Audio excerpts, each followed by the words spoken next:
राजा उपरिचर एक महान प्रतापी राजा था। वह बड़ा धर्मात्मा और बड़ा सत्यवर्ती था। उसने अपने तप से देवराज इंद्र को प्रसन्न करके एक विमान और न सूखने वाली सुंदर माला प्राप्त की थी। वह माला धारण करके विमान पर बैठकर आकाश में परिभ्रमण किया करता था। उसे आखेट का बड़ा चाव था।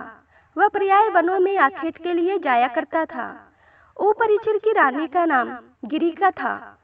गिरिका भी बड़ी सुंदर और पवित्र हृदय थी। वह अपने पति को तो प्रेम करती ही थी, ईश्वर के प्रति भी बड़ी दयालु थी। निरंतर भजन और चिंतन में लगी रहती थी। एक बार गिरिका ऋतुमती हुई। 3 दिनों के पश्चात जब वह शुद्ध हुई तो उपरिचर उसके साथ रमण करने से पूर्व ही वन में आखेट के लिए चला गया। राजा आखेट के लिए तो चला गया, किंतु उसका ध्यान रानी के साथ रमण करने की ओर ही लगा रहा। दोपहर का समय था। राजा वन में एक अशोक वृक्ष के नीचे बैठा हुआ था। शीतल और सुगंधित हवा चल रही थी। मृदुल स्वरों में पक्षी गान कर रहे थे। राजा का ध्यान रानी की ओर चला गया।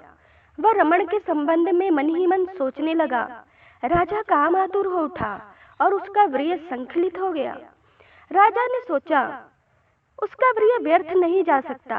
अतः उसने अपने वीर्य को एक दोने में रखकर विमान में बैठे हुए बाज पक्षी को बुलाकर उससे कहा, तुम इस दोने को ले जाकर मेरी रानी को दे दो, वह इसे अपने गर्भ में धारण कर लेगी। बाज दोने को मुख में दबाकर राजा के भवन की ओर उड़ चला। वह यमुना नदी के ऊपर से उड़ता हुआ चला जा रहा था। सहसा एक दूसरे बाज की दृष्टि उस पर पड़ी। उसने यह सोचा कि वह कोई खाने की वस्तु अपने मुख में दबाए हुए है। अतः उसने उस बाज पर आक्रमण कर दिया। दोनों बाजों में घमासान युद्ध होने लगा। परिणाम यह निकला कि पहले बाज के मुख से दोना छूटकर यमुना नदी के जल में गिर पड़ा। दोने में रखा वीर्य पानी में मिल गया। एक मछली की वीर्य पर दृष्टि पड़ी। उसने सोचा, यह खाने की वस्तु है, अतः वह उसको पानी के साथ निगल गई। फलतः मछली गर्भवती हो गई। दासराज नामक मल्लाह को वह मछली शिकार में मिली। जब उसने मछली के पेट को बीचों बीच से काटा तो उसके पेट से एक बालक और एक बालिका निकली। दासराज ने दोनों को उपरिचर को भेंट कर दिया। उपरिचर ने बालक को तो अपने पास रख लिया, पर बालिका को दासराज को लौटा दिया। दासराज उस बालिका को अपने घर ले जाकर उसका पालन पोषण करने लगा। दासराज ने बालिका का नाम सत्यवर्ती रखा। वह मछली के पेट से उत्पन्न हुई थी, इसलिए उसके शरीर से मछली की सी गंध निकला करती थी। अतः लोग उसे मत्स्य गंधा भी कहते थे। मत्स्य गंधा धीरे धीरे बड़ी हुई। वह रूपवती थी। वह यात्रियों को अपनी नाव पर बैठाकर इस पार से उस पार पहुंचाया करती थी।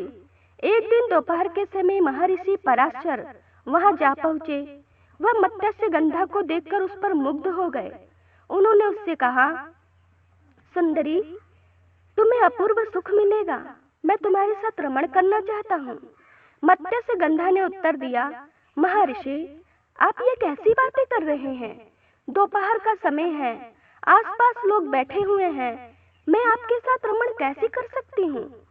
पराशर जी ने योग शक्ति से चारों ओर कोहरा पैदा कर दिया और बोले, अब हमें कोई नहीं देख सकेगा।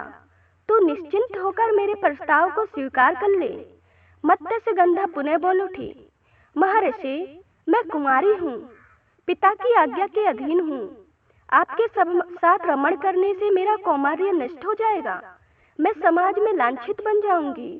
पराशर जी ने उत्तर दिया, तुम चिंता मत करो, मुझसे रमण करने के पश्चात भी तुम्हारा कौमार्य बना रहेगा।